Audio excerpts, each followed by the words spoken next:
Congresswoman Ann Kirkpatrick looks ahead to the new year. And the city of Flagstaff gears up for pothole repairs.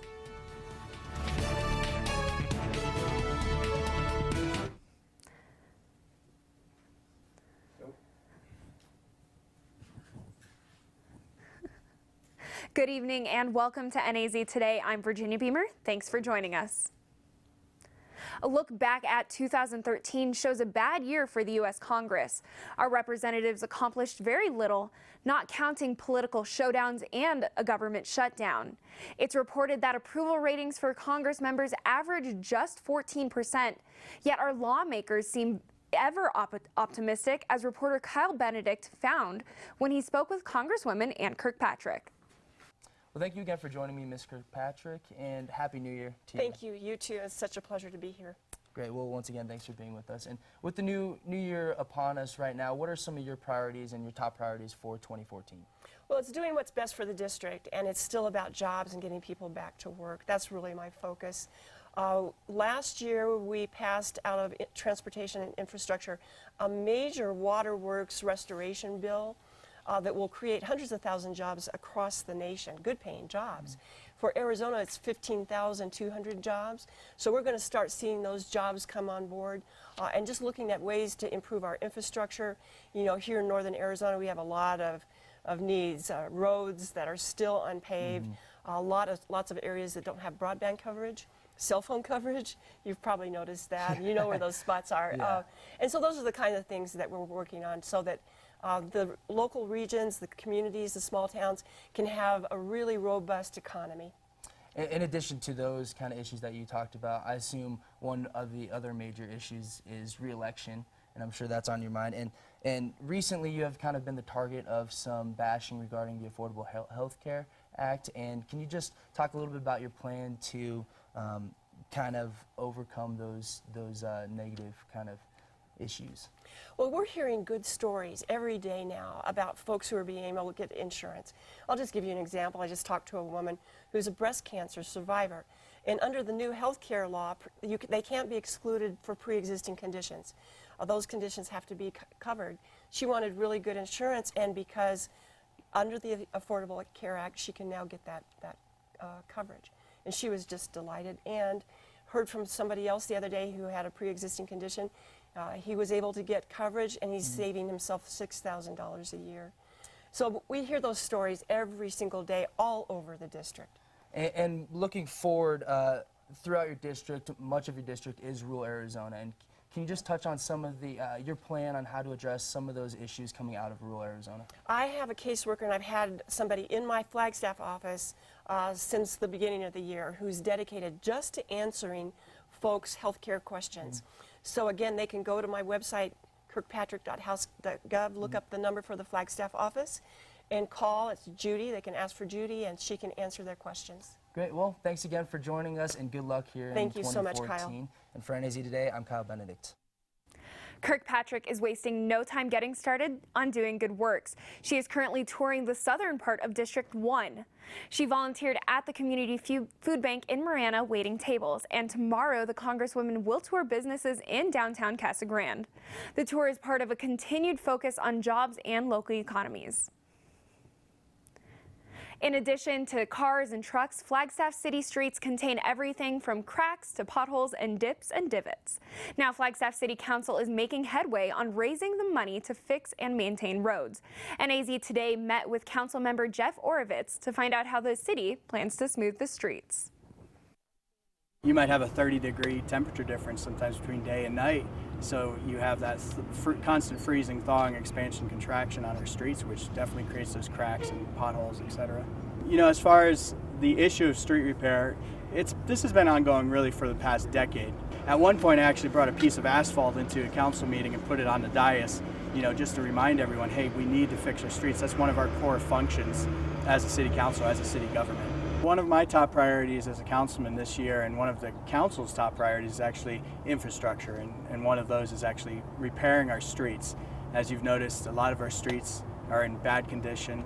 They have a lot of potholes, a lot of big cracks in them. So we've got to get these streets up to a good, acceptable level. And to do that, it's going to take quite a bit of money. We're about $50 million behind where we need to be for street repair. And then once we fund our streets to the tune of about $50 million to get them up to a good condition, then we actually have to maintain them, keep them in that condition, and that's going to cost about $4.5 million per year. One of the biggest challenges we have as a city is where do we come up with the money to fund the streets? There's a couple ways we can do this. I've advocated for a 1 cent short-term temporary sales tax to come up with the $50 million. That would take about 3.5 years for us to come up with all the money needed to fix our streets. There's also the HERF money. This is the gas money, the gas tax that you pay when you go to pay at the pump. And the problem with this is the HERF money has by and large been swept by the legislature when we had the recession. So I've been speaking with Speaker Tobin and various members of the state legislature to restore the funding to the HERF money so the cities can get their proportional share. And it looks positive. A lot of folks say that they're going to make that one of their biggest priorities at the legislature this year. Flagstaff citizens have a chance to make their voices heard next Thursday, January 9th. Councilmember Orovitz hosts a public forum with the state Senator Chester Crandall and House Representative Brenda Barton at La Quinta to discuss legislative priorities. The meeting is open to the public and begins at 4:30.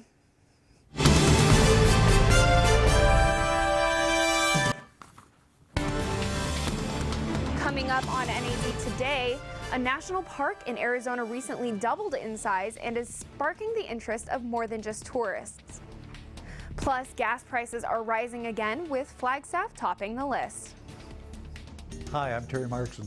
As seasons change, so does the inventory at Terry Markson Chevrolet Cadillac. To make room for the 2014 models, we're clearing the lot, and that means great deals for you on our 2013s. Right now, you'll find rebates up to $10,000 on select Chevrolet models. Choose from a full line of vehicles, including the totally redesigned 2014 Silverado 1500. You can always count on our same relaxed, no-pressure environment. Terry Markson Chevrolet Cadillac, real hometown value.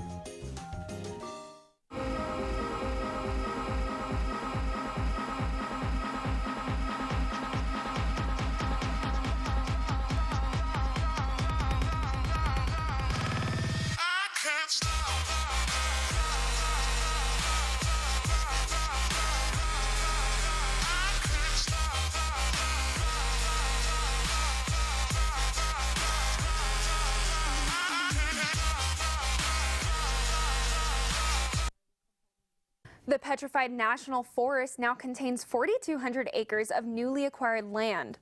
Back in 2004, Congress gave authorization for the park's expansion, which led the park to grow by more than 100%.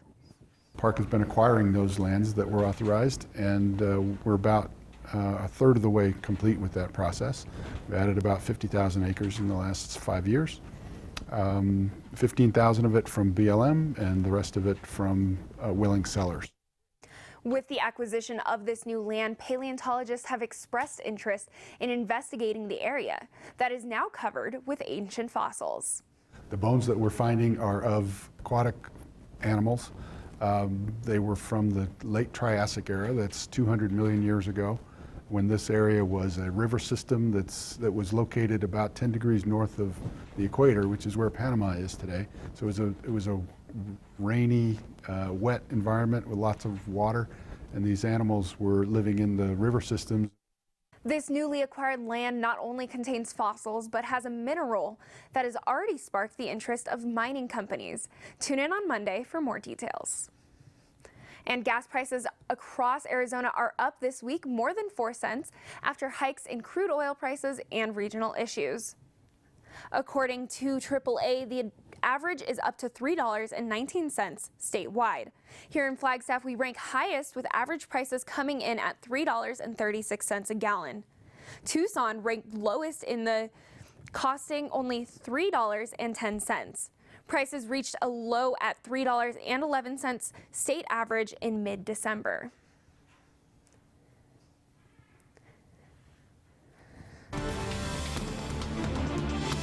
And is warm weather expected to continue across northern Arizona? Meteorologist Lee Bourne has your forecast after this. I was an ordinary guy, but I switched to Suddenlink's new internet, and now it can't stop being awesome, because it's the fastest in town. Downloads, uploads, any kind of load, everything just flows, at speeds 13 times faster than phone company DSL. Even when the whole family is online, there's no buffering. With DSL, we were suffering.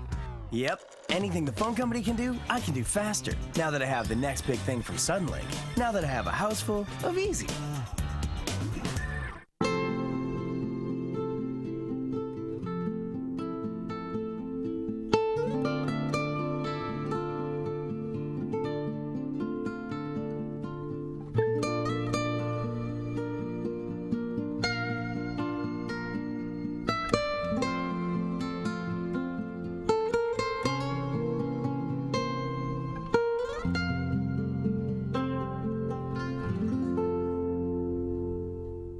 For over 20 years and with more than 65,000 success stories, Coconino Community College's commitment to the educational pipeline is vital to your future. My name is Sheila Hollowhorn. I study mechanical engineering and train as a U.S. Air Force pilot and officer in the CCC to NAU program, which helps students like me transition from the community college to NAU. Upon completion, I'll be giving back by defending our country, and that's why I support CCC. With your support, Coconino Community College will remain efficient, effective, and excellent.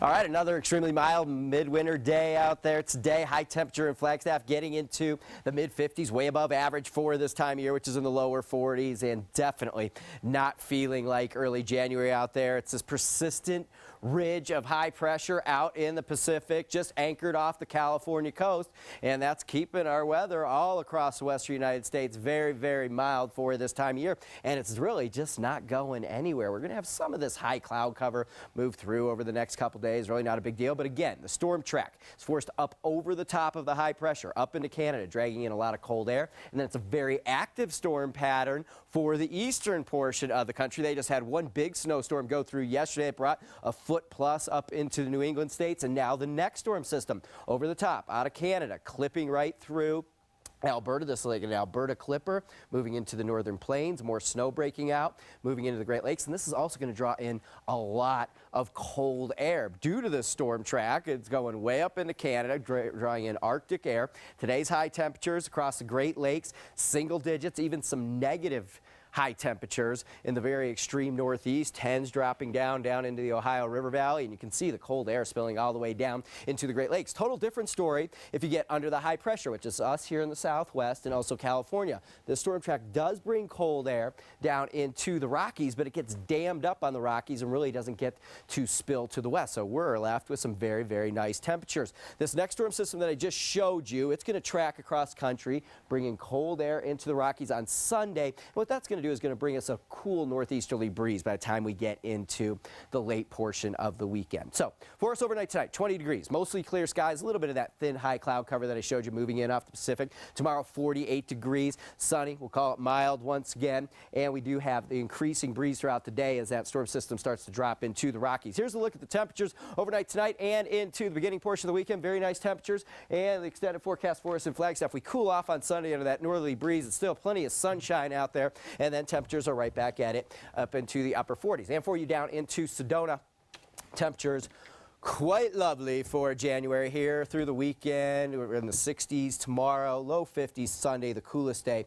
Then things start to warm back up into next week. Hopefully, this high pressure starts to break down towards the end of next week. Maybe we get some moisture around here because this has been going on for a few weeks. Well, that still sounds like it's going to be a great weekend, and hopefully tonight's kind of nice too because we do have the first Friday Art Walk. Yeah, it'll be lovely down there. All right, well, stay tuned. Next week we'll be back, and have a great weekend.